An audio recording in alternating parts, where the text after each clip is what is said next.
신약성경 누가복음 8장 4절부터 15절 말씀 우리 한 목소리로 읽겠습니다. 같이 읽겠습니다. 시작. 동네에 사람들이 예수께로 나와 큰 무리를 이루니 예수께서 비유로 말씀하시되 씨를 뿌리는 자가 그 씨를 뿌리러 나가서 뿌릴새 더러는 길가에 떨어지며 밟히며 공중의 새들이 먹어버렸고 더러는 바위 위에 떨어지며 싹이 났다가 습기가 없으므로 말랐고 더러는 가시떨기 속에 떨어지며 가시가 함께 자라서 기운을 나갔고 더러는 좋은 땅에 떨어지며 나서 100배의 결실을 하였느니라. 이 말씀을 하시고 외치시되 들을 귀 있는 자는 들을지어다. 제자들이 이 비유의 뜻을 모르니 이르시되 하나님 나라의 비밀을 아는 것이 너희에게는 허락되었으나 다른 사람에게는 비유로 하나니 이는 그들로 보아도 보지 못하고 들어도 깨닫지 못하게 하려 함이라. 이 비유는 이러하니라. 씨는 하나님의 말씀이요 길가에 있다는 것은 말씀을 듣는 자니 이에 마귀가 가서 그들이 믿어 구원을 얻지 못하게 하려고 말씀을 그 마음에서 빼앗는 것이요 바위 위에 있다는 것은 말씀을 들을 때에 기쁨으로 받으나 뿌리가 없어 잠깐 있다가 시련을 당할 때에 배반하는 자요 가시떨기에 떨어졌다는 것은 말씀을 들은 자이나 지내는 중 이생의 염려와 재물과 향락의 기운이 막혀 온전히 결실하지 못하는 자요 좋은 땅에 있다는 것은 착하고 좋은 마음으로 말씀을 듣고 지키어 인내로 결실하는 자니라. 아멘. 네, 오늘 풍성하게 결실하는 땅이라는 제목으로 함께 말씀 나누겠습니다. 네, 성공이라는 단어는 누구에게나 기분 좋은 단어이고 또 마음 설레게 하는 단어라고 생각이 됩니다. 왜냐하면 크든 작든 우리는 우리가 하는 분야에서 실패보다 성공하기를 원하기 때문에 그렇습니다. 미국의 사회학자로 잘 알려진 커밍웍이라는 사람이 성공한 사람들을 연구하였다고 합니다. 이 커밍웍이 성공한 사람들을 연구한 결과 이 성공에 영향을 준 4가지를 요약을 하였습니다. 커밍웍은 성공한 사람들에게 있어서 연구를 해봤더니 이 사람들은 좀 IQ가 높더라 라고 얘기했습니다. 그리고 2번째는 전문적인 지식이 있다. 그리고 3번째는 이들에게는 프로페셔널한 기술이 있다. 그리고 마지막 4번째는 이 성공한 사람들에게는 좋은 태도가 있더라 라고 이야기를 하였습니다. 참 그런데 너무나 놀랍게 이 커밍웍은 성공하는 사람들에게 있어서 이 4가지 요인 중에 그들의 성공에 가장 중요한 영향을 주었던 것은 IQ가 아니었습니다. 기술도 아니었습니다. 지식도 아니었습니다. 태도였습니다. 93%가 성공에 영향을 준 93%는 그 사람이 사람을 대하는 태도였고 또 이분은 크리스찬이었던 것 같아요. 신에 대한 태도였다라고 커밍웍은 정리하였습니다. 여러분, 그래서 우리가 사회성을 기르는 것 엄청나게 중요하다고 생각이 듭니다. 내가 성공하는데 공부만 잘해서 어떤 프로페셔널한 기술만 가지고 되는 것들이 아니라 커밍웍은 인간관계, 사람에 대한 태도, 신의 절대자이신 신에 대한 태도가 그 사람에게 중요한 영향을 미친다. 특별히 성공하는 사람들에게 있어서 이 태도는 93%가 성공하는 데 영향을 주었다라고 얘기를 합니다. 커밍웍은 얘기합니다. 성공한 사람들을 연구한 결과 이들을 성공으로 이끌었던 건 학벌이 아니다. 연주가 아니다. 하나님에 대한 절대자이신 신에 대한 태도와 사람들에 대한 태도다라고 이야기를 했습니다. 참 의외죠, 그렇죠? 우리는 IQ가 높아야 될 것 같고 전문적인 지식이 있어야 될 것 같고 정말 프로페셔널한 기술이 더 중요할 것 같은데 이분은 가장 중요한 것을 신에 대한 태도와 사람에 대한 태도다라고 정리해 주었습니다. 성경도 동일하게 얘기를 하고 있습니다. 오늘 본문에서도 예수님은 씨 뿌리는 비유를 통해서 말씀에 대한 태도, 하나님에 대한 태도가 우리의 삶을 풍성하게 결실하게 한다라고 가르쳐주고 있습니다. 오늘 우리가 씨 뿌리는 비유에 대해서 말씀을 듣게 될 텐데, 이 씨라고 하는 것은 하나님의 말씀을 상징하고 있습니다. 그리고 네 가지 밭에 대해서 얘기를 하고 있는데, 이 밭은, 이 네 가지 종류의 땅은 말씀을 대하는 우리들의 마음, 말씀을 대하는 우리의 태도라고 보시면 되겠습니다. 예수님께서 수많은 사람들이 각 동네에서 예수님께 몰려들었습니다. 수많은 군중이 모였는데 예수님께서 일씨 뿌리는 비유를 말씀을 하셨습니다. 자, 그 당시 지금도 마찬가지지만 농경사회였기 때문에 이것이 그렇게 먼 얘기로 들리지 않았을 것이고, 씨 뿌리는 비유이기 때문에 누구나 이해할 수 있는 말씀이었을 것입니다. 그런데 이 말씀을 정말 예수님이 가르치시려고 하는 그 핵심을 깨닫지 못했던 것 같아요. 사실은 예수님의 제자들조차도 예수님이 말씀하시는 이 핵심이 뭘까? 씨 뿌리는 비유를 통해서 우리에게 말씀해 주시려고 하는 핵심이 뭘까를 몰랐던 것 같아요. 그래서 9절에 보니까 제자들이 이 비유가 무슨 말씀인지 알려달라고 예수님께 청하고 있습니다. 근데 이 원문 헬라어에 보면 예수님의 제자들이 이 말씀을 들었는데, 그래 아는 말씀이지만 핵심을 모르겠으니까 예수님께 와서 열정적인 태도로 질변하게, 예수님 무슨 뜻인지 좀 알려주세요 라고 질문했다라고 말씀하고 있습니다.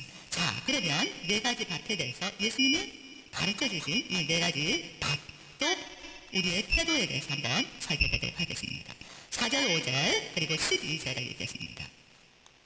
4절, 5절 같이 먼저 읽겠습니다. 시작. 각 동네 사람들이 예수께로 나와 큰 무리를 이루니 예수께서 비유로 말씀하시되, 씨를 뿌리는 자가 그 씨를 뿌리러 나가서 뿌릴새 더러는 길가에 떨어지며 밟히며 공중의 새들이 먹어버렸고, 또 12절 시작. 길가에 있다는 것은 말씀을 들은 자니 이에 마귀가 가서 그들이 믿어 구원을 얻지 못하게 하려고 말씀을 그 마음에서 빼앗는 것이요. 네, 저도 농부의 아들로 태어나서 이 씨를 뿌리는 것들을 잘 아는데, 보통 밀이나 보리 같은 것을 뿌릴 때는 이 손으로 이렇게 뿌립니다. 근데 여러분, 이렇게 뿌리면서 길가에 씨를 뿌리는 사람이 어디 있겠어요? 그렇죠? 자, 그런데 팔레스타인은 만약에 이런 큰 밭이 있다면 가운데 이렇게 길을 내서 중간에서 이렇게 걸어 다닐 수 있는 길을 만들어 놨습니다. 그러니까 이쪽을 뿌린다고 할지라도 길에 떨어지는 씨앗들이 있게 되는 것입니다. 이 좁은 길이지만 잘 뿌린다고 뿌리지만 여전히 그 씨앗들이 길가에 뿌려지는 씨앗들이 있는 것입니다.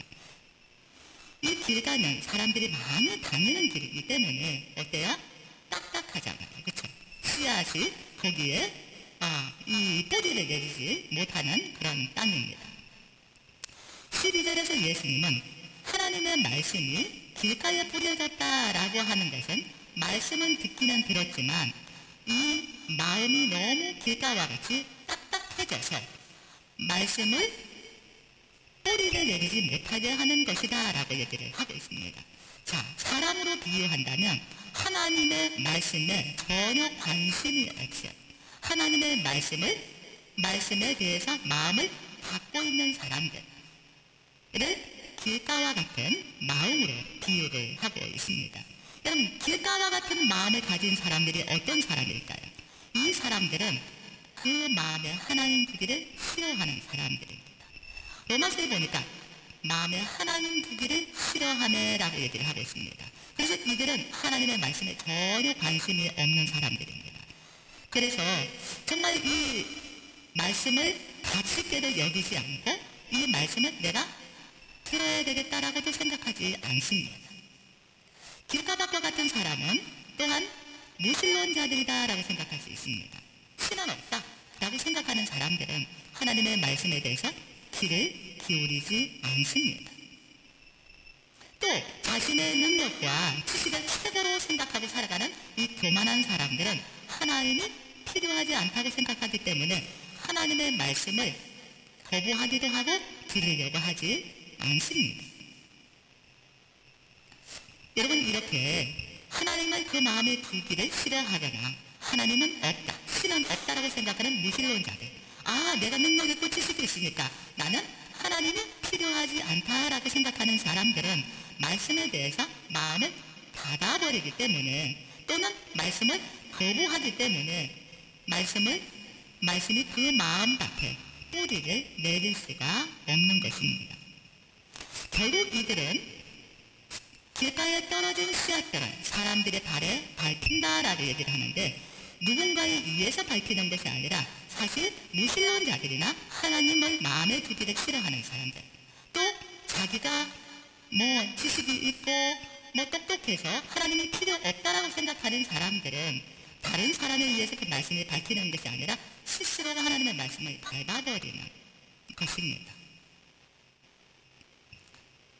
그래서 결국은 하나님의 말씀을 대하는 태도가 경멸적인 태도를 취하고 있습니다. 길가닥과 같은 사람들은 하나님의 말씀뿐만 아니라 하나님을 경멸하는 자들입니다. 이런 사람들은 성경에 어떤 사람이라고 볼 수 있을까요? 애굽의 바로 왕과 같은 사람은 하나님의 말씀을 밟아버리는 사람이라고 볼 수 있습니다. 우리가 지난주에 살펴봤던 유대 종교 지도자들, 바리새인들, 유대인 중에 유대인이라고 했던 바리새인들이나 율법의 박사였던 서기관들, 장로들, 이런 사람들은 하나님의 말씀을 받지 않았습니다. 거부했습니다. 오히려 예수님의 말씀을 거부하는 것뿐만 아니라 예수님의 말씀을 책잡았습니다. 그리고 예수님의 말씀을 듣고 결국은 어때요? 이들이 예수님을 죽일 계획까지 세우는 것입니다. 여러분, 이렇게 하나님의 말씀을 거부하게 되면 어떤 현상이 벌어질까요? 그들이 하나님의 말씀을 짓밟아 버리고, 뿐만 아니라 이 말씀은 오늘에서 공중의 새들이 와서 그것을 먹어버린다라고 얘기를 하고 있습니다. 12절에서는 이 공중의 새를 마귀라고 표현을 하고 있습니다. 하나님의 말씀을 마음으로 받지 않는 사람들, 밭에 떨어진 씨앗들은 결국 사단이 와서 그것을 낚아채 가버린다. 사람들이 와서 그 말씀을 키워 가버린다라고 말씀하고 있습니다. 여러분, 사단이 끊임없이 우리에게서 하나님의 말씀을 빼앗아 가려고 하고 있습니다. 그것은 우리를 죽이려고 하는 것입니다. 왜냐하면 하나님의 말씀, 예수 그리스도가 우리에게 없으면 그 사람은 죽은 사람입니다. 끊임없이 사단은 우리에게서 하나님의 말씀을 도적질을 해가고 뺏어가려고 노력하고 있습니다. 온갖 방법을 다 동원하고 있습니다. 왜냐하면 인간의 핵심, 엔진은 사람의 마음이다라고 얘기를 하는데, 이 엔진에 하나님의 말씀이 들어가면 그 사람이 살아나기 때문에 사단은 끊임없이 우리의 마음속에서 하나님의 말씀을 빼앗아가려고 하고 있습니다. 그래서 우리 마음에 하나님의 말씀을 풀지 못하게 방해하고 있는 것입니다. 여러분, 아담과 하와에게 사단은 하나님께서 주신 그 말씀을 빼앗아가려고 온갖 방법을 다 동원하였습니다. 그래서 결국은 아담과 하와에게 말씀을 빼앗아 가버렸습니다. 여러분, 하나님의 말씀이 없으면 우리는 우리의 마음과 생각을 지킬 수가 없습니다. 그래서 잠언 4장 23절에서 이렇게 말씀하죠. 무릇 지킬 만한 것보다 더욱 내 마음을 지키라. 생명의 근원이 위에서 남이니라 라고 말씀하셨습니다. 근데 우리 마음에 하나님의 말씀이 없으면 사실 우리의 마음과 생각을 우리 스스로가 지키기가 어렵습니다. 그래서 성경은 가장 지키기 어려운 것이 사람의 마음이다라고 얘기를 하고 있습니다. 성을 지키는 것보다 우리의 마음을 지키는 것이 더 어려운 일이다 라고 말씀하고 있습니다. 여러분, 우리는 우리의 마음을 잘 지켜야 합니다. 그런데 여러분, 우리 마음을 우리 스스로가 지킬 수 없고 하나님의 말씀이 우리 안에 들어와 있어야 그 말씀이 우리의 영을, 우리의 마음과 우리의 생각을 지킬 수 있습니다. 여러분, 우리 마음 가운데 하나님의 말씀이 없으면 결국 사단이 우리의 마음을 지배하게 되고 우리를 조종하게 됩니다. 그래서 귀신이 되어 있던 사람에게서 귀신이 나갔는데 깨끗이 청소하고 그 안에 예수 그리스도를 모셔드리지 않고 하나님의 말씀이 없으니까 오히려 일곱 귀신을 데리고 들어왔다라고 얘기를 합니다. 여러분, 우리 마음 가운데 하나님의 말씀이 없으면 사단이 우리를 지배하게 됩니다. 그리고 우리를 조종하게 됩니다. 여러분, 그래서 정말 하나님의 말씀을 내 마음 안에 두기를 사모해야 합니다. 어떻게 내 마음 안에 하나님의 말씀을 간직하려고 해야 합니다. 근데 사단은 끊임없이 우리에게서 하나님의 말씀을 빼앗아가려고, 그 말씀을 믿지 못하도록 만들고, 또한 이 말씀을 내가 기대하지 못하도록 끊임없이 방해하고 있습니다. 그래서 하나님의 말씀을 우리 마음에 두지 못하고 그 말씀대로 살지 못하도록 방해하고, 하나님이 주신 약속의 말씀도 믿지 못하도록, 기대하지 못하도록 계속해서 빼앗아가려고 기회를 노리고 있습니다. 여러분, 결국 오늘 예수님은 하나님의 말씀이 없는 자들은 영원한 실패자가 된다는 것을 이 말씀을 통해서 말씀하고 있습니다. 영원한 패망에 이르게 되는 것입니다. 여러분, 그래서 정말 우리가 열심히 일하지만 정말 중요하게 생각하고 계속적으로 해야 되는 부분은 우리 마음에 하나님의 말씀을 두기를 사모해야 합니다. 말씀이 들려지기를 사모해야 합니다. 베드로가 얘기했던 것처럼 어린 아이들 같이, 갓난 아이들 같이 하나님의 말씀을 사모해야 됩니다. 왜냐하면 이 말씀을 안 먹으면 죽으니까. 이 말씀을 안 먹으면 죽으니까. 어린 아이들에게는 거지 생명입니다. 젖 외에 먹을 수 있는 것이 없습니다. 그래서 사력을 다해서 그 젖을 따는 것처럼 우리가 말씀이 아니면 나는 죽는다, 말씀이 없으면 나는 결국 사람의 지배를 받을 수밖에 없다라는 것을 우리가 알고 정말 어찌하게 하나님의 말씀을 내 마음에 간직하기를 힘써야 된다라고 생각이 됩니다. 말씀이 없는 자는 영원한 실패자가 될 것이기 때문에 그렇습니다. 예수님은 우리에게 분명히 말씀을, 귀가 있는 자는 분명히 이 말씀을 들어라. 다른 말로 하면, 여러분, 말씀이 없으면 실패자가 되지만, 영원한 패망자가 되지만, 하나님의 말씀이 있는 자는 성공하고 풍성한 삶을 살 수 있는 자들이 된다라는 것을 알았으면 좋겠습니다. 여러분, 그래서 여러분이 하나님의 말씀을 읽을 때 귀를 기울이십시오. 하나님이 오늘 나에게 무슨 약속을 하시나, 무슨 말씀을 하시기를 원하시나 귀를 기울이시고 들으시면 정말 레마의 말씀들이 여러분 가운데 들리리라고 생각이 됩니다. 자, 두 번째, 불같은 마음에 대해서 살펴보도록 하겠습니다. 6절 먼저 읽고 13절 읽겠습니다. 시작. 도로는 바위에 떨어지며 싹이 났다가 습기가 없음으로 말랐고, 바위에 있다는 것은 말씀을 들을 때에 기쁨으로 받으나 뿌리가 없어 잠깐 믿다가 시련을 당할 때에 배반하는 자요. 네, 이 불과 같은 마음, 여기는 바위 위에 씨가 떨어졌다라고 얘기를 하는데, 바위 위에 떨어졌다라고 하는 것은 흙이 얕은, 밑에 돌이 깔려져 있는데 위에 살짝 흙이 덮여져 있는 이런 땅에 씨가 떨어졌다라고 말을 하고 있습니다. 여러분, 흙이 이렇게 얕기 때문에 뿌리를 깊게 내리지 못하게 됩니다. 사실 이스라엘은 약간 땅이 척박해서 밑에 돌이 많이 있다라고 얘기를 합니다. 겉으로 보면 땅인데 밑에는 돌이 깔려져 있어서 사실 농사하기가 좋지 않은 땅들입니다. 자, 위에 살짝 이렇게 흙이 덮여져 있으니까 이렇게 여름에 더운 날은 어떻게 했어요? 밑에 바위가 데워져서 습기가 없어지니까 사실은 그냥 쉽게 말라져서 죽어버리는 것입니다. 13절에 이렇게 돌밭 위에 흙이 얕은 땅에 씨가 뿌려지는 어떤 현상이 벌어지냐, 곧 타서 죽는다라고 얘기를 하고 있습니다. 이런 사람들을 13절에서는 이렇게 비유하고 있습니다. 바위 위에 말씀이 떨어졌다라고 하는 것은 말씀을 들을 때는 기쁨으로 받지만 뿌리가 참 없어서 잠깐 있다가 시련을 당할 때는 배반하는 자다. 다른 말로 하면 믿음이 좀 어린 사람들을 의미하고 있습니다. 예수 그리스도를 믿어서 기쁘고 즐겁지만 어떤 어려움이 올 때는 쉽게 마음이 흔들리고 요동하고, 또한 어쩌면 말씀을 떠나서 살아갈 수 있는 사람들이다라고 이야기를 하고 있습니다. 자, 믿음의 뿌리가 깊지 못한 사람들은 어때요? 어떤 어려움이 오거나 또한 시련이 오면은 믿음이 흔들리기가 쉽습니다.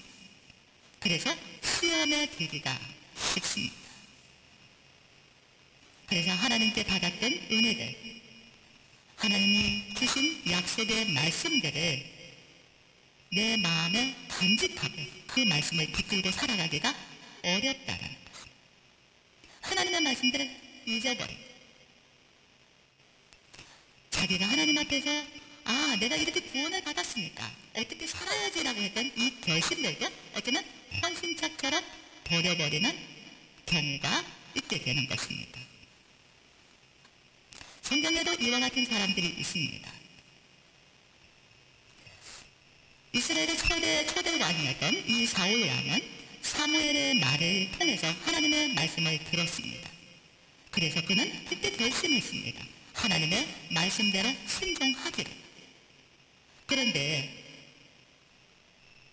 제사를 드려야 될 사무엘이 오지 않으니까 자기의 불이익이 올 것 같으니까, 사람들이 자기를 떠날 것 같으니까 자기가 하지 않아야 될 제사를 자기 스스로가 드려버리는 것입니다.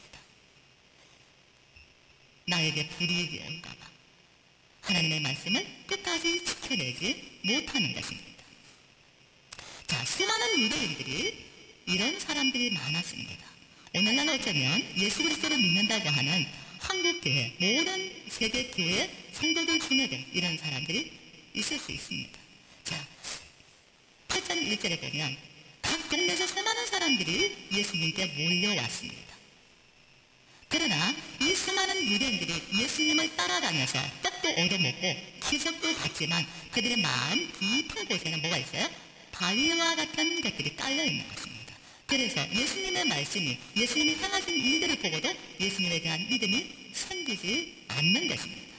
떡을 얻어먹을 때는 기뻤는데 예수님이 행하신 일을, 기적을 볼 때는 야 라고 얘기를 했는데 사실 그들의 마음 깊은 곳에는 바위가 깔려있었어요.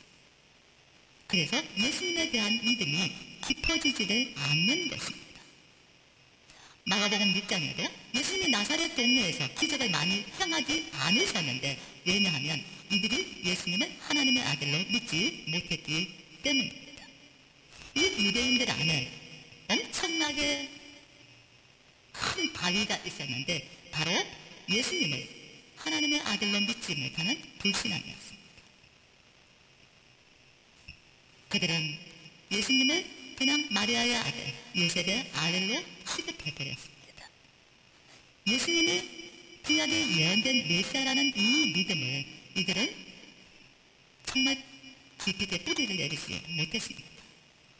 예수님이 행하신 일은 분명히 메시아와 같은 사람이 할 수 없는 일인데, 그러나 그들 마음속에 깊이 깔려있는 이 바위와 같은 이런 불신앙 때문에 예수님을 메시아로 믿지 못했습니다. 그래서 결국 나사렛 동네 사람들은 예수님을 요셉의 아들이다, 마리아의 아들이다 라고 취급하면서 그분을 메시아로 믿지 못했습니다. 수많은 사람들이, 수많은 유대인들이 예수님을 믿지 못했습니다. 여러분, 예수님의 제자들은 어떻습니까? 따라다니면서 정말 권세 있는 말씀을 들었습니다. 예수님이 행하신 놀라운 기적들을 보았습니다. 근데 예수님의 제자들 또한 예수님이 메시아라는 것을 믿지 못했습니다. 이들이 이렇게 기뻐하면서 따라다니는 것은 결국은 자기들의 욕심을 채우기 위한 것들이었습니다. 예수님이 로마로부터 우리 이스라엘을 해방시키시면 우리가 그래도 한 자리 할 수 있지 않겠느냐, 이런 야망을 가지고 따라다녔습니다. 근데 여러분, 예수님께서 그런 기적을 행하신 분이 로마 병정들에 의해서 잡히고 아무런 힘도 없이 채찍에 맞으시고 이런 모습을 보면서 제자들의 마음은 바뀌어버렸어요. 더 이상 예수님을 기대할 수가 없는, 자기들의 어떤 야망을 채울 수 없는 분이라고 이들이 생각해버리는 것입니다.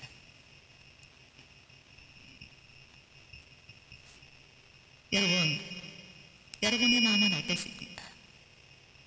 정말 예수 그리스도를 구주로 믿어서 예수 그리스도가 하나님의 아들이시고 우리를 위해서 죽으시고 부활하신 분이라고 믿었고, 또한 나를 이렇게 영원한 지옥, 영원한 사망에서 나를 건져주셨으니까 나도 정말 이분을 위해서 살아야 되겠다라고 하지만, 때때로 우리의 어떤 욕심이 채워지지 않을 때, 내 기도가 응답되지 않을 때 우리의 마음은 또 이렇게 변하지 않습니다.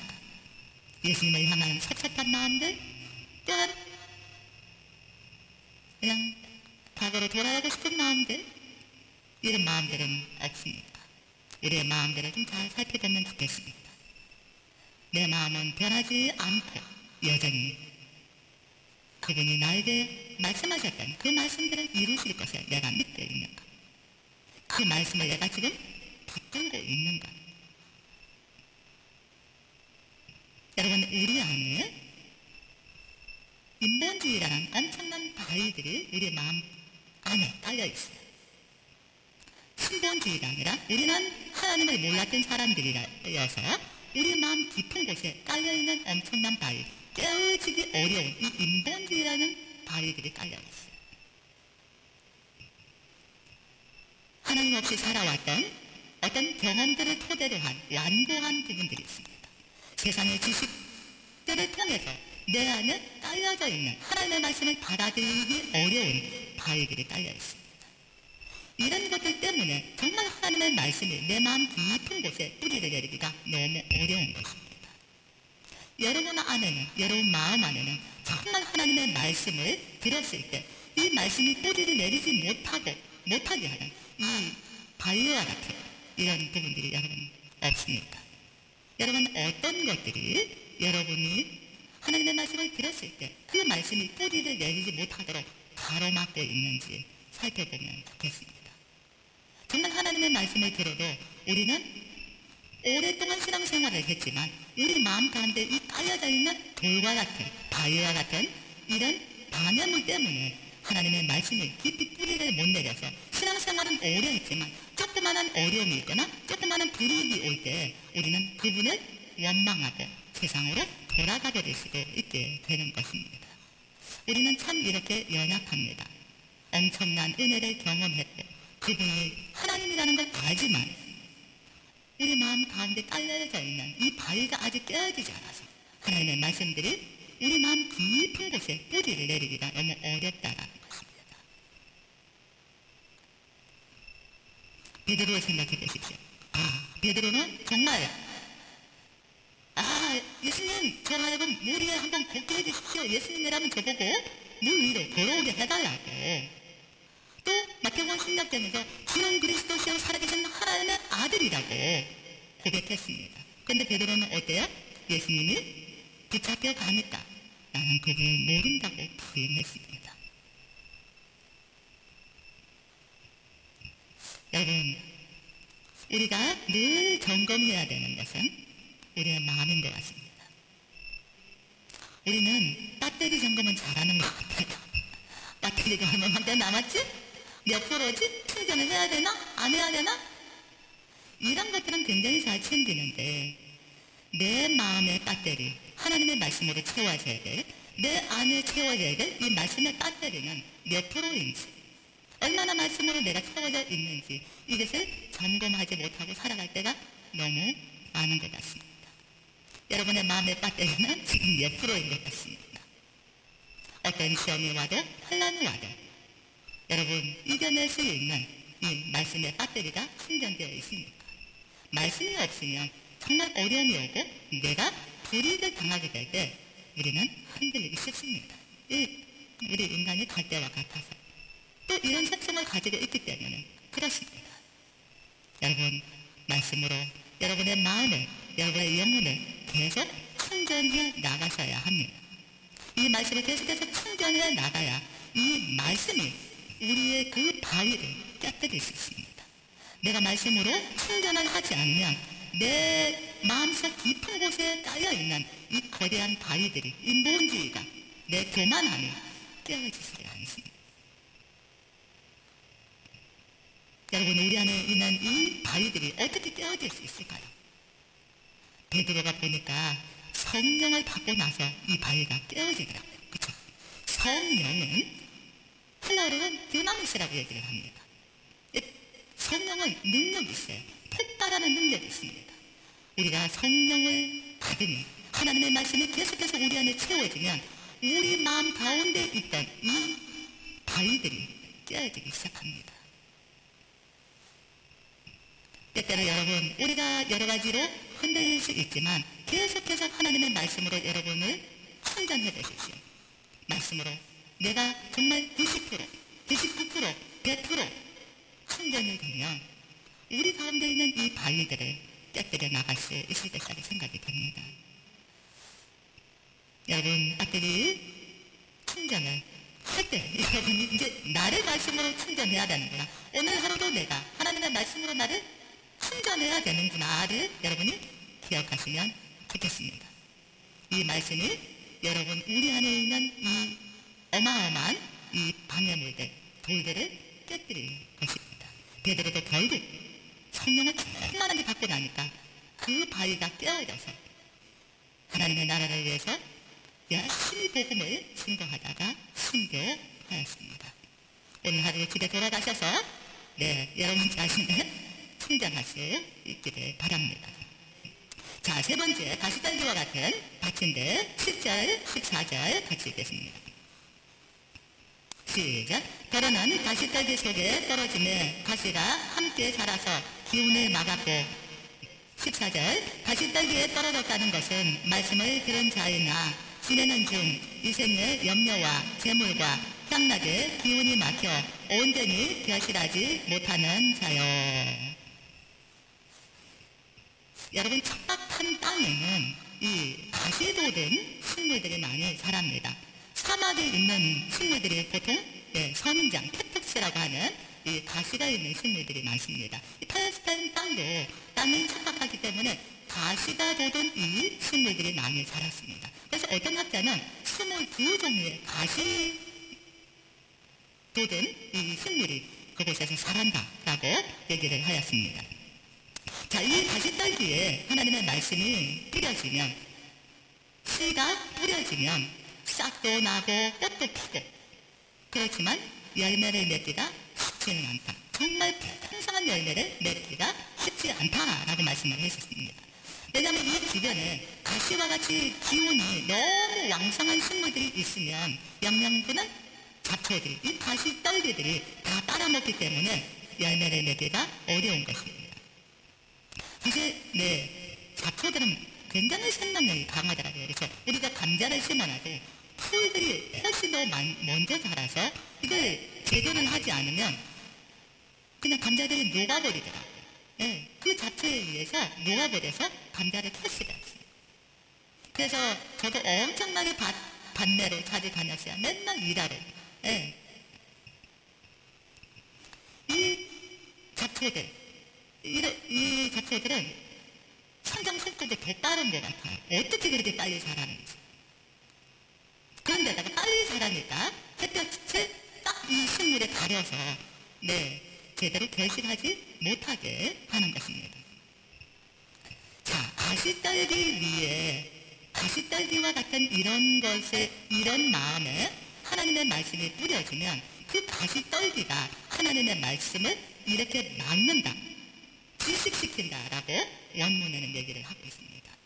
자, 이 가시떨기가 어떤 것이냐? 예수님은 이렇게 말씀해요. 이 생의 염려들, 이 세상 살아가면서 염려들, 그리고 이 재물들, 돈에 대한 유혹들, 그 다음에 이 세상 쾌락들은 하나님의 말씀이 우리 마음 가운데 떨어졌을 때 이런 것, 하나님의 말씀의 기운을 확 막아버려서 차단해서 하나님의 말씀이 내 안에서 운동력 있게 일하시지 못하게 만든다라고 얘기를 하고 있습니다. 여러분, 사람의 마음에 이 세상에 대한 어떤 염려, 불안이 가득해지면 사실 하나님의 말씀이 생각이 잘 안 나요. 하나님이 보이지 않습니다. 하나님이 하신 일이 기대가 안 돼요.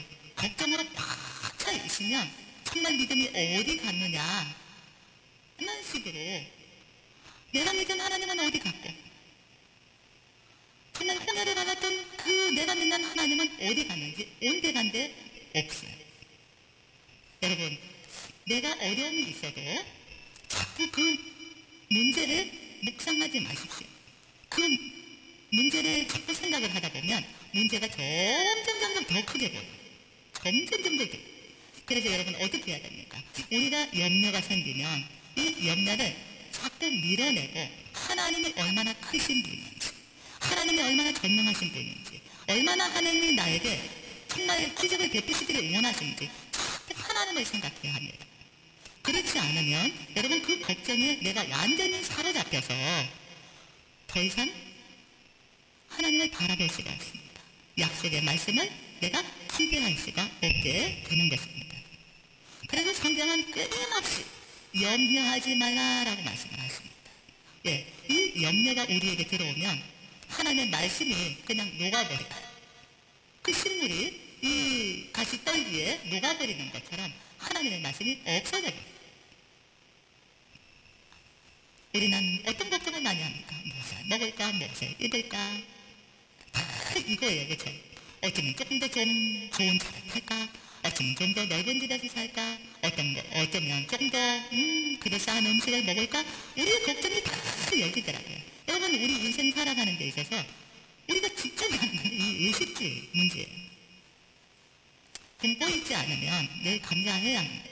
예. 여러분 부자도 세 끼밖에 안 먹어요. 더 이상 먹을 수도 없어요. 그냥 너무 많이 그냥 그런 거 신경 안 쓰시면 좋겠습니다.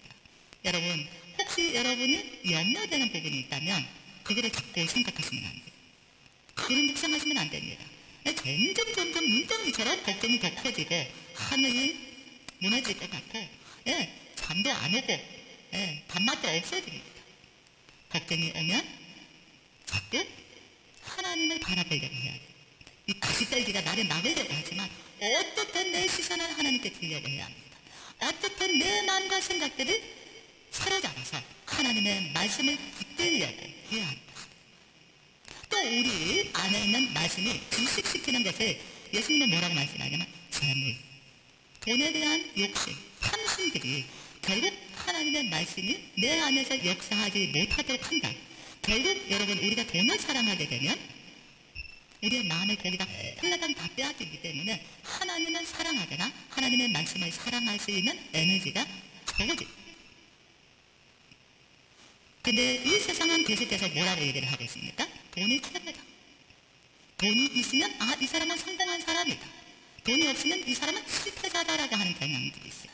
삭제 안 하시면 좋겠습니다. 돈은 누구에게는 좀 많이 있을 수도 있지만 내게는 조금 적을 수도 있습니다. 내가 돈이 적기 때문에 나는 인생을 실패했나? 아니라고 생각합니다. 그러나 여러분 돈은 우리가 이 세상 살아가면서 절대적으로 필요한 수단입니다. 내가 이것을 어떻게 핸들하느냐, 어떻게 다루느냐가 중요한 것이지 내가 좀 많이 갖고 있는 것을 내가 인생에서 성공했구나. 여러분 정말 하나님의 말씀이 없고 성공한 사람들은 결국 그 돈 때문에 하나님을 떠나갑니다. 하나님과 점점 멀어지게 되는 것입니다. 돈이 필요해서 우리가 열심히 부지런히 일을 하고 돈을 벌지만 성경은 뭐라고 얘기합니까? 돈을 사랑하지 말라라고 얘기합니다. 돈을 사랑하는 것이 일만 악의 뿌리가 됩니다. 우리 필요합니다. 그러나 돈을 너무 사랑하지 마십시오. 너무 돈을 쫓아가지 마십시오. 돈이 최고인 것처럼 돈의 원인을 내가 쓰여지지 않았으면 좋겠습니다. 그래서 이 돈을 사랑하는 것이 일만 이 악의 뿌리가 되어서 돈을 사모하는 자들이 미혹을 받아서 믿음에서 떠나서 많은 근심으로 자기를 찔렀다가 결국 돈을 사랑하다가 미혹을 받게 되고 믿음을 떠나게 되고 그리고 결국은 그 사람들이 자기를 찔렀다, 자기를 상하게 만들었다, 망쳤다라고 이야기를 하고 있습니다. 여러분 열심히 일하십시오. 그러나 돈의 노예가 되지 마십시오. 돈을 부릴 줄 아는 자들이 되었으면 좋겠습니다. 돈은 하나님이 우리가 이 세상 살아가는데 하나의 수단으로 주셨지. 여러분 우리가 이 세상에서 돈을 많이 벌기 위해서 이 세상에서 살아가는 것은 아닙니다. 돈을 열심히 벌지만 돈을 부릴 줄 아는 것, 돈을 하나님이 쓰시려고 하는 것에 잘 쓸 수 있는 사람들이 되었으면 좋겠습니다. 여러분 내가 돈을 사랑하게 되면 이 돈이 하나님의 말씀을 듣지 못하게, 하나님을 사랑하지 못하게, 하나님을 떠나가게 계속해서 우리를 유혹합니다. 자, 그래서 결국은 누가복음 12장에서도 삼가 모든 탐심을 물리치라 라고 말씀하고 있고요. 탐심이 곧 우상 숭배다 라고 말씀을 하셨습니다. 그리고 세 번째, 하나님의 말씀의 기운을 막아버리는 것은 뭐냐? 세상의 향락, 쾌락이다 라고 얘기를 하고 있습니다. 여러분, 우리가 세상을 자꾸 사랑하고 세상을 쫓아가다 보면 결국은 하나님의 말씀이 우리 안에서 역사하지 못하게 하는 것입니다. 사단은 끊임없이 우리의 마음과 생각을 하나님이 아닌 다른 것들이 사로잡히게 합니다. 다른 것에 집중하도록 하려고 하고 있습니다. 여러분, 이 세상은 계속해서 우리의 마음과 생각들을 돈에 집중하도록 하고 있습니다. 그리고 여러분, 갈수록 향락, 쾌락에 빠지게 만듭니다. 여러분, 이런 것들을 이길 수 있는 것은 말씀밖에 없습니다. 근심, 걱정을 벗어날 수 있는 것, 이것을 이길 수 있는 것은 내 안에 말씀으로 계속해서 충전해 가는 것밖에 없습니다. 디모데후서 4장에서도 대만은 이 세상을 사랑하여 나를 버리고 데살로니가로 갔다라고 바울은 이야기를 하고 있습니다. 여러분, 우리가 돈을 사랑하거나 쾌락을 사랑하게 되면 결국은 우리가 주님을 떠나게 됐어요. 주님과 멀어지게 됐어요. 결국 사랑하는 사람과 사랑하는 것보다는 가까이 있게 됩니다. 여러분이 무엇을 사랑하는지를 보면 내가 지금 무엇과 내 마음 안에 뭐가 나는지, 내가 무엇과 지금 가까이 지내는지를 보면 내가 무엇을 사랑하는지를 알게 되는 것입니다. 여러분은 무엇을 사랑하는 것 같습니까? 여러분 안에 있는 말씀이 정말 이 근심과 또 돈에 대한 유혹과 세상의 쾌락을 쫓아가는 것으로 인해서 하나님의 말씀이 정말 기운이 막혀서 하나님의 말씀이 내 속에서 역사하지 못하도록 하고 있지는 않습니까? 말씀을 계속해서 충전해 갈 수 있기를 바랍니다. 그럴 때 이 모든 것들을 우리가 이겨 나갈 수 있습니다. 여러분, 결국은 돈을 사랑하면 돈이 우리를 망치게 됩니다. 쾌락을 사랑하면 그 쾌락이 우리가 즐거울 것 같은데 결국 우리를 망치게 되는 것입니다. 어찌하든 정말 우리가 하나님의 말씀을 정말 마음에 간직하고 이 말씀들을 계속해서 충전해 나가서 이런 세상의 여러 가지 유혹들, 근심들, 걱정들을 이겨나갈 수 있었으면 좋겠습니다. 마지막으로 8절, 15절 읽겠습니다. 시작. 더러는 좋은 땅에 떨어짐에 나서 백배의 결실을 하였느니라. 이 말씀을 하시고 외치시되 들을 귀 있는 자는 들을지어다. 15절. 좋은 땅에 있다는 것을 착하고 좋은 마음으로 말씀을 듣고 지키어 인내로 결실하는 자니라. 아멘. 자, 예수님은 우리가 좋은 땅과 같은 마음을 가지기를 원합니다. 좋은 땅은 하나님의 말씀에 대해서 마음이 열려있고 그 말씀을 그대로 받아들이는 마음, 하나님의 말씀은 순수하게 받아들이는, 하나님의 말씀을 거부하지 않고 또 하나님의 말씀을 내가 뭔가 분석하지 않고 정말 순수하게 하나님의 말씀을 하나님의 말씀으로 받아들이는 이 마음을 착하고 좋은 마음이다 라고 얘기를 합니다. 여러분, 그래서 우리가 하나님의 말씀을 읽을 때, 들을 때 열린 마음, 하나님은 오늘 나에게 무엇을 말씀하실까? 하나님이 나에게 주시려고 하는 말씀은 무엇일까? 열린 마음으로 들어야 된다는 것입니다. 그래서 여러분, 우리가 어린 아이였을 때는 하나님의 말씀을 말씀의 씨를 뿌리면 어때요? 그대로 흡수해요. 그래서 참 어렸을 때부터 신앙생활을 한 것이 굉장히 중요한 것 같아요. 그래서 어린 아이들 보면 막 5살짜리가 교회에서 말씀을 듣고 와서 왜 아버지는 교회에 안 가시냐, 치료 달라고 하시냐, 이렇게 전할 수 있는 것입니다. 그대로 듣고 그대로 이들은 믿기 때문에 그렇습니다. 좋은 땅에 떨어졌다. 여러분, 좋은 땅은 태어나면서부터 좋은 땅이 아닙니다. 좋은 땅이라는 것은 태어나면서부터 좋은 성품을 가지고 태어났고 태어나면서부터 하나님에 대한 정말 이런 사모하는 마음이 있는 땅이 아닌 좋은 땅은 하나님의 말씀을 열린 마음으로 받고 또 어때요? 이 말씀을 지키고 인내로 그 말씀을 결실해서 결국 좋은 땅이 되었다라는 것입니다. 자, 하나님의 말씀을 들었어요. 정말 어린아이처럼 순수하게 듣고 지킨다라고 하는 것은 순종한다라는 의미가 아니라 이 하나님의 말씀을 내 안에 간직한다라는 것. 영어로 말하면 retain, obey가 아니라 하나님의 말씀을 들었는데 이 말씀을 내 마음에 어떻게 해요? 간직하는 것. 그리고 이 간직한 말씀을 그 말씀대로 살려고 내가 인내로서 이 말씀을 지켜내는 것입니다. 그럴 때 결실이 있다라는 거예요. 여러분 태어나면서부터 옥토와 같은 이 좋은 땅을 가진 마음밖에 어디 있어요? 우리는 다 죄인입니다. 이 세상에 태어난 사람은 한 사람도 의인이 없어요. 유대인도 마찬가지. 아담의 후예들은 다 죄의 색상을 가지고 태어나기 때문에 우리는 다 악합니다. 그러나 정말 하나님의 말씀을 들을 때 여러분 우리가 어린아이들처럼 순수하게 또 사모하는 마음을 가지고 듣고 하나님 이렇게 말씀하셨어. 나 이렇게 살아야 돼. 그러면 어려움이 와도 이 말씀을 지켜내려고 우리가 힘쓰고 애쓸 때 결국은 30배, 60배, 100배로 하나님의 말씀을 통해서 내 삶의 역사가 일어난다라는 것입니다. 여러분 그래서 하나님의 말씀을 들었을 때 이 말씀을 간직하는 것, 지키는 것, 내 마음의 그 말씀을 간직하는 것이 중요합니다.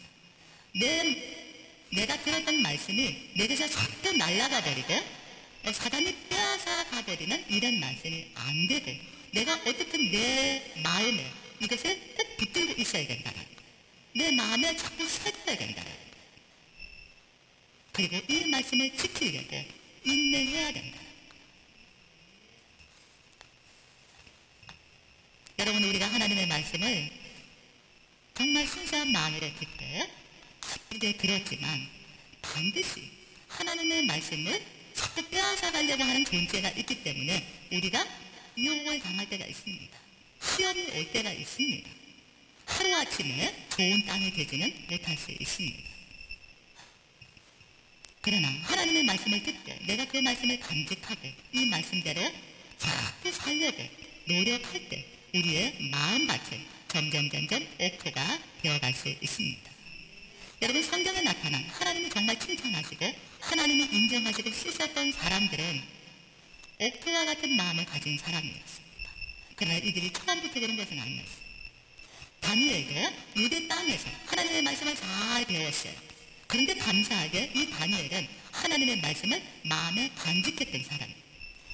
그런데 하나님의 말씀을 간직하고 있어도 어때요? 바벨론으로 포로로 끌려가니까 이 하나님의 말씀을 지킬 수 없는 상황들이 생기는 것입니다. 유혹이 오는 것입니다. 시험이 오는 것입니다. 그러나 이 위험한 가운데서도 다니엘은 이 하나님의 말씀, 간직하고 있는 이 말씀을 정말 생명을 걸고 인내로서 순종해 나가려고 하는 것입니다. 아브라함도 보십시오. 하나님의 말씀을 들었어요. 근데 어때요? 자기 아들을 백세해 주셨는데 번제로 드리세요. 하나님의 말씀을 들었어요. 번제로 드리라는 말씀. 이 말씀을 어떻게 순종해봐요? 근데 하나님이 어떤 분인지 하나님의 약속의 말씀이 아브라함에게는 있어요. 내가 너로 큰 민족을 이루게 하겠다. 근데 하나밖에 없는 자기의 아들을 불에 태워서 번제로 드리라고 하는 것입니다. 그런데 아브라함 아내도 내가 너로 큰 민족을 이루게 하겠다는 이 말씀을 간직한 거예요. 그렇죠? 그래서 아들을 번제로 드리라고 하지만 하나님의 말씀에 순종해가는 거예요. 이게 쉬웠겠어요? 안 쉬웠어요. 인내하고 정말 애써서 이 하나님의 말씀을 지켜가는 거예요. 믿음이 흔들릴 수 있습니다. 저도 흔들릴 수 있어요. 여러분들도 흔들릴 수 있어요. 아브라함도 흔들릴 수 있었어요. 다니엘 흔들릴 수 있었습니다. 그러나 이 우리 마음에 새겨진 우리 마음에 간직하고 있는 말씀들을 정말 지켜내려고 그 살아내려고 애썼던 것입니다. 그래서 너무 쉽게 포기하지 마십시오. 우리의 믿음의 선배들도 다 이런 과정들이 있었습니다. 하루아침에 옥토가 되지 않았습니다. 말씀을 간직해도 반드시 유혹이 오고 우리를 흔들 수 있는 상황 옵니다. 때때로 위험한 지경에 이르기도 합니다. 그러나 우리가 하나님의 그 말씀을 간직한 말씀을 지켜가려고 할 때 하나님이 결국에 승리하게 하실 것입니다. 그래서 어쨌든 우리는 하나님의 말씀을 정말 순수하게 하나님의 말씀을 잘 듣고 이 말씀을 간직하려고 해야 된다. 내 마음에 간직하려고 해야 된다. 계속해서 하나님의 말씀으로 우리를 충전시켜 가야 된다. 자, 우리 8절은 읽겠습니다. 시작. 더러는 좋은 땅에 떨어지며 나서 100개의 결실을 하였느니라. 이 말씀을 하시고 외치시되 들을 귀 있는 자는 들을지어다. 예수님 말씀하셨어요. 이 좋은 땅에 하나님의 말씀이 떨어지니까 100개의 결실을 하였다. 정말 하나님의 말씀을 듣고 마음에 간직하게 또 인내로서 결실을 했더니 결국은 100배의 결실을 내렸다라고 얘기를 하고 있습니다. 근데 예수님 뭐라고 말씀하시면 이 말씀을 하시고 외치시고 들을 귀 있는 자는 들을지어다. 여러분 이 말씀이 들려지기를 바랍니다. 정말 우리가 하나님의 말씀을 듣고 그 말씀을 내 마음에 간직하고 어렵고 힘들지만 인내로서 그 말씀을 이루어 갔을 때 100배의 결실을 하는구나. 여러분 정말 여러분이 성공하고 싶습니까? 8절의 말씀을 붙들어 보십시오. 그렇게 될 때 100배의 결실을 하느니라. 우리의 인생이 어떻게 달라질 수 있을까? 다니엘의 인생이 달라졌고 아브라함이 얼마나 부자였는지 알아요? 그 하나님의 말씀을 듣고 마음에 간직하고 정말 순종해 냈더니 거부가 되었어요. 조금 잘못해도 가는 데서 오히려 복을 부어주셔요. 아니 자기 아내 누이라고 거짓말해놓고도 거기서 또 그를 직접 그래. 어마어마한 부자가 됐습니다. 여러분 우리가 내가 지금 뭐가 없다, 지식이 없다, 학벌이 없다, 뭐가 없다가 아니라 8절의 말씀을 확실히 볼 수 있었으면 좋겠습니다. 예수님은 들을 귀가 있으면 이 말을 들어라 라고 말씀하고 있습니다. 하나님이 어떤 사람을 축복하시는지 어떤 사람에게 복을 부어주셔서 100배의 결실을 하게 하는지 듣고 깨달아라 라고 말씀하고 있습니다. 우리도 달라질 수 있습니다. 하나님의 말씀대로 하나님의 말씀을 듣고 간직해서 인내로서 이 말씀을 살아낼 때 우리의 삶도 100배의 결실을 할 수 있다라는 것입니다. 여러분 말씀에 대한 태도는 하나님에 대한 태도입니다. 이 태도가 우리의 삶을 바꿀 것이라고 믿습니다. 성경에 나타난 수많은 위인들은 정말 좋은 땅과 같은 말씀에 대한 태도를 가졌던 사람, 이런 태도를 가진 사람은 결국 죄를 이깁니다. 타락하지 않습니다. 하나님의 말씀을 정말 두려움으로 받습니다. 여기 있는 우리 모두가 정말 8절의 말씀이 다 기억이 되어서 내 삶에 하나님께서 말씀하신 것처럼 100배의 결실을 할 수 있겠구나 라고 생각을 하시고 정말 하나님의 말씀에 대한 태도를 여러분들이 정말 오늘 좋은 땅과 같이 그런 반응을 보이실 수 있기를 바라고요. 지금 잘 안 되는 부분이 있을 수도 있습니다. 시험이 오고 유혹이 올 때 흔들리는 부분이 있을 수도 있고 지금 또 내가 정말 관심 있는 분야가 돈이고 또 뭐 세상적으로 너무 그냥 열심히 잘 놀았으면 좋겠고 이런 것들일지 모르지만 그러나 정말 하나님의 말씀으로 나를 자꾸 충전해놔서 이 말씀대로 살아낼 때 우리 인생이 정말 달라질 수 있다는 것을 여러분이 말씀을 붙들 수 있으면 좋겠습니다. 결국 성경의 위대한 인물들은 다 그런 삶을 살았던 사람입니다. 하나님을 절대적으로 신뢰하되 하나님의 말씀에 귀를 기울이고 하나님의 말씀이면 그 말씀 앞에 떠는 자, 하나님의 권위를 그렇게 인정하는 사람들 하나님이 다 높이셨습니다. 여러분 정말 여러분이 성장하기를 원하십니까? 그분을 높이십시오. 말씀에 대한 태도를 여러분 옥토와 같이 바꾸어 보십시오. 우리의 삶이 달라질 것이라고 생각합니다. 예수님도 오늘 우리의 태도가, 하나님에 대한 말씀에 대한 태도가 이렇게 우리의 삶을 바꿀 수 있다 라는 것을 말씀하시고, 귀가 있으면 들어라 라고 강조하고 있습니다. 혹시 말씀이 들렸습니까? 배터리 충전할 때 꼭 생각하십시오. 오늘도 내가 말씀으로 나를 충전해야지. 성령이 정말 나를 지배할 수 있도록 기도로 나를 충전해야지 생각하시고, 충전하실 때마다 여러분 자신을 계속적으로 충전해 가실 수 있었으면 좋겠습니다. 기도하겠습니다.